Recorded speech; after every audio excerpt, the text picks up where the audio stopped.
breaking news before we start what's trending. We're just learning, with officials of Kebbi State government confirming a terrorist attack on MAGA Comprehensive Girls Secondary School, where an unspecified number of female students have been abducted.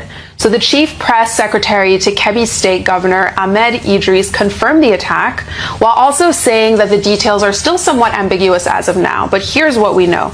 The state deputy governor, Umar Tafida, has led a team of government officials to the scene of the crime, while sources report that a staff of the school was killed and some even sustained different injuries as the terrorists got into the school and shot sporadically. So we'll definitely follow that story.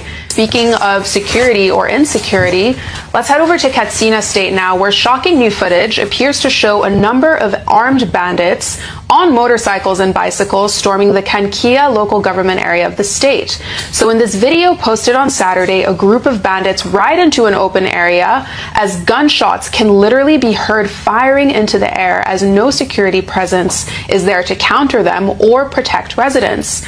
Let's take a look at the video, then discuss it. There's something very important today, and it is something that every one of us must have to talk about it. It is no longer news that these 25 girls have been kidnapped and taken into the forest, and Nigerian government proof innocent of what is going on. Do you know what bothers me most? I want you to understand that even before this, the governor of that state came out to say that there is no bandit in his state. In Kebbi State, there is nothing like bandit. Nobody should talk about it. Nobody should talk about it. Yeah. But it was not up to 2 weeks after. Then this particular thing happening in the same Kebbi State. And it's coming out to console the parents and sympathize with the people. The parents that they will certainly do something to bring back the girls.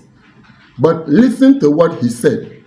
Few weeks before this, he came out publicly to say that there is no bandit in Kebbi State.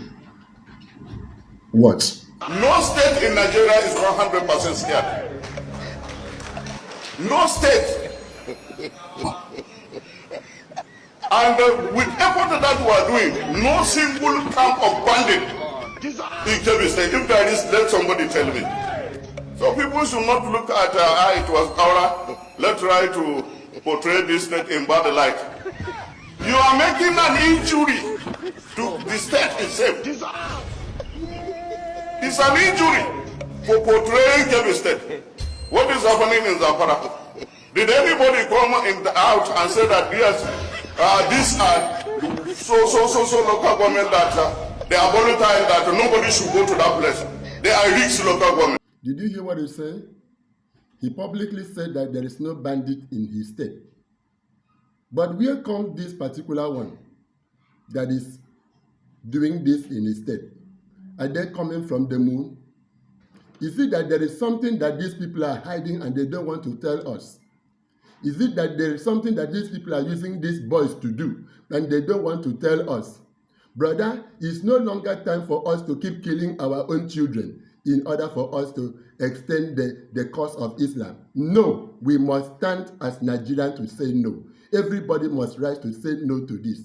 All right, listen to what this man, Tambuwai, the former governor of Sokoto State, who is now a senator, listen to what he is saying in the House of Senate when he presented this particular case. Watch. Of Kebbi State and the parents in particular of the children involved, and indeed also condole with the family of General Oba Musa and all of those who have lost their lives in the course of this heinous crime of banditry, and those who are in captivity as a result of kidnapping. Mr. President, as you know, I am from Sokoto State, deeply involved in facing situations like this.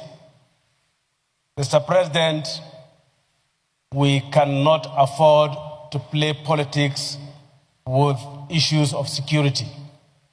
security remains one of the key and most important ingredient for the survival of any community. And once there is a security threat, it is expected that all of the members of a particular community should come together and bond and face that threat. That is what I expect from this parliament. That's what I expect from Nigerians. We must emphasize the issues of religion and ethnicity while dealing with matters of insecurity. If we do not do that, the tendency is that we are falling into the trap of enemies of this country. And we know ourselves, and we know what is going on. Did you hear him well? He said, we know ourselves, and we know our situation.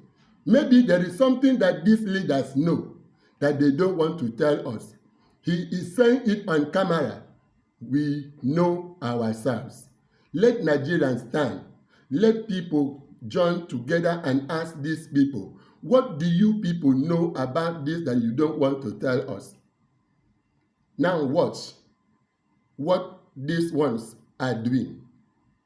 They publicly invited these kidnappers, the bandits, and the Boko Haram, and do what they call peace deal with them. I want you to watch this video. We're seeing that video as new photos were also released on social media as evidence of a peace deal struck between bandit groups and community stakeholders in that local government area, as well as two others. So in photos shared on Saturday on Dan Katsina's X page, his caption states that negotiations ended with a mutual commitment to stopping the attacks in the affected areas, which have brought some sense of hope for a more stable security environment, allegedly. But this peace deal has raised questions about what that peace deal might look like in neighboring local government areas, especially in Kano State. Interestingly, it's often believed that the de-escalation of violence in one area can have a ripple effect, pushing the violence instead onto another area in close proximity. And I'll come to you on this. I mean, that video, it's just the brazenness of the attack, how just, they're completely out in the open and no one's around to stop it. So the stories they've taken this morning show clearly that we have a deep insecurity problem in Nigeria, and it's an inherited problem. It didn't start with this administration. The only challenge is that previous administrations have not been able to deal with it. Going back to the last story around how we even negotiate with bandits, that has been criticized heavily by in different quarters. If you're talking about you say, well, we negotiated with, or we gave amnesty to people like Niger Delta militants and all that. These people had an ideology. There was a cause for their violence. What is the ideology of the bandits? That they are criminals? Very soon we'll be negotiating with kidnappers and thieves. We'll be asking them to come to a round table to let us talk as to how we can appease them so that they don't steal look at the brazenness of their attack and the fact that they have no respect for security operatives. So it's either one, the security operatives at this point can be accused of being in collusion with them, whereby they are aware or they are compromised, because there's no way that we have security apparatus in Nigeria and this brazen show in broad daylight is happening. So it's either one, we begin to interrogate whether or not the security operatives have been compromised. Then after watching this video, I want to hear you say something. I want to hear you talk. I want you to ask questions. Who is true in this situation? Who is behind this? Who should we believe? Should we believe those that say there is no genocide, there's no bandit, there's no killing, or we should stand as one people and say to them, we want to know the truth behind this? Thank you for watching. I want you to comment. I want to hear your comments about this. God bless you. Thank you.